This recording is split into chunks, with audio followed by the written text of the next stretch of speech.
Buenas tardes, profesora. Mi nombre es Valeria López Vilchis. Soy alumna de primero B matutino y el día de hoy hablaré acerca del aborto.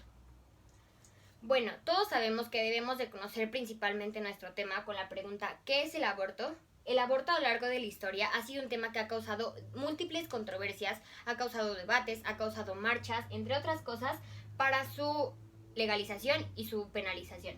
Por algo están varias definiciones como la OMS, la religión, la psicología, el medio jurídico, entre otros. Y bueno, me planteé estas preguntas. ¿El aborto es la mejor solución? ¿Debería ser legalizado? Y bueno, ¿cómo saber si un feto es realmente un ser humano? En este gráfico podemos observar los temas que abordaremos el día de hoy, que es origen, características y tipos, causas y consecuencias, a favor o en contra, abortos en México, hablaremos sobre números, legalización y bueno, debates. Y como cierre, nuestra conclusión.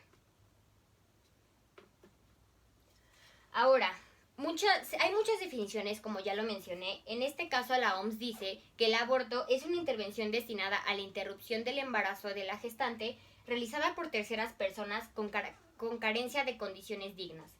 También dicen que el aborto concluye con la expulsión del feto a través del canal vaginal. ¿Realmente eso debería ser legalizado? Ahora, en el origen, los pueblos primitivos fueron los príncipes de dicha práctica. Había un patriarca que decía, tú vives y tú no vives. Eso es muy denigrante. La antigua Grecia decía que el feto no era un alma. Ahí entró Platón con su libro La República, que dijo que el aborto se debería de llevar a cabo siempre y cuando fuera producto de un incesto. Siguió Aristóteles, después siguió América precolombina cuando crearon y empezaron a descubrir las propiedades de las hierbas, como la ruda para abortar. Los romanos, con el cristianismo, ahí hubo mucha caída en el aborto. En el siglo XX en Suiza, en 1916, se dijo que se podía hacer el aborto siempre y cuando tuviera ciertos límites favorables. Después en Estados Unidos decían que habían tres posturas, los que estaban a favor, los que estaban como en medio de no saber si sí o si no, o los que estaban en contra. Después, las características principales es que un aborto puede ser espontáneo o provocado, puede ser a petición de la embarazada y puede ser completo o incompleto. Al decir completo nos referimos que salen todas las partes del feto y al decir incompleto es cuando quedan residuos como la placenta. Tipos. Espontáneo es cuando solito el bebé sale del útero por diferentes causas. Inducido cuando se requiere de intervención médica. Legal cuando es conforme a las leyes. Ilegal cuando no es conforme a las leyes. Por infección o séptico cuando una enfermedad de la madre se da, por ejemplo, VIH, SIDA, hipertensión, etc. Fallido o retenido, como lo dice la palabra, puede llegar a ser fallido por infección. Precoz cuando es antes de las 12 semanas, químico farmacológico cuando las madres se medican para abortar.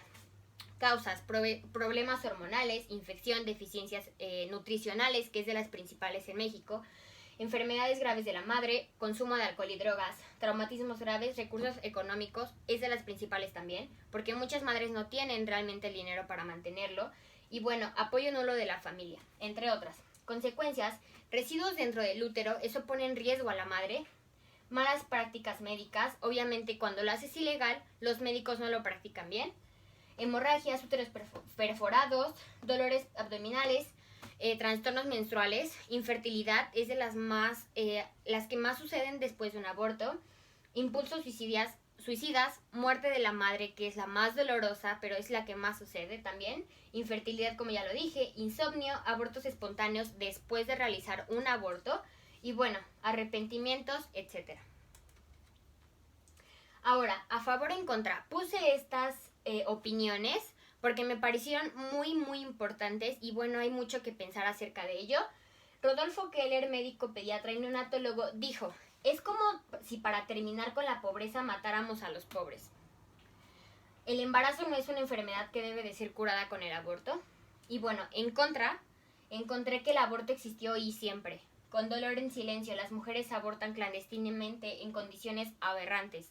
Muchas mueren. Hoy podemos cambiar la historia por una educación clara con anticonceptivos para no abortar y el aborto es legal y el aborto legal para no morir.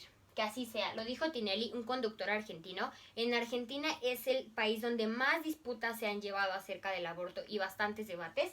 Por ello también se planteó que nadie va a obligar a nadie a hacerse un aborto si no quiere, y quien desesperadamente tome la decisión va a poder hacerlo en condiciones humanas e higiénicas. Ahora, en México, obviamente hay muchos estados en los cuales está despenalizado el aborto, pero en el caso de Guanajuato y Querétaro, solamente cuando es a causa de una violación. 13 de los 32 estados son como los que tienen mucha restricción. En el caso de Yucatán y 3 más está totalmente ilegal. Ahora, en Ciudad de México es despenalizado siempre y cuando se haga antes de las 12 semanas del crecimiento. Esto fue despenalizado el 29 de agosto de 2008. Ahora, en cuanto a números, se tiene un estimado, según Guttmacher y una escuela de México, dijeron que 880,000 abortos se practican anualmente en mujeres entre 15 y 44 años. Ahora, en cuanto a legalización, en países como Canadá, Estados Unidos, Uruguay, India y países de la antigua órbita soviética y la mayoría de los países de Europa, el aborto es legal solamente a petición de la madre. Por otro lado, la mayoría de los países de Latinoamérica, África, Medio Oriente, Oceanía y el sureste asiático son ilegales, pero siempre y cuando hay 5 países en todo el mundo que es totalmente ilegal y las consecuencias de practicarlo son horribles. Ahora, se han creado muchos debates con activistas y antiaborto. Obviamente los activistas están a pro elección y los antiaborto están a pro vida. Y bueno, podemos observar que alrededor de 56 millones de abortos se realizan cada año. 45% de ellos pertenecen a condiciones denigrantes, obviamente ilegales, y el 55% a forma segura. Bueno, como conclusión, realmente yo siento que debemos aceptar nuestros errores, no es culpa del bebé. En caso de que sea una violación, ¿estamos de acuerdo en practicarlo? No, porque se puede solucionar con la adopción. Bueno, hay muchas investigaciones que dicen que el feto no es un ser humano, pero realmente sí lo es. Y bueno, ¿por qué negarle la vida a alguien que no tiene ninguna culpa? Muchas veces se practican abortos por calentura y el bebé no tiene la culpa de ello. ¿Tú quién eres para decidir quién vive y quién no? Y bueno, concluimos con nuestra bibliografía y con nuestra huevografía.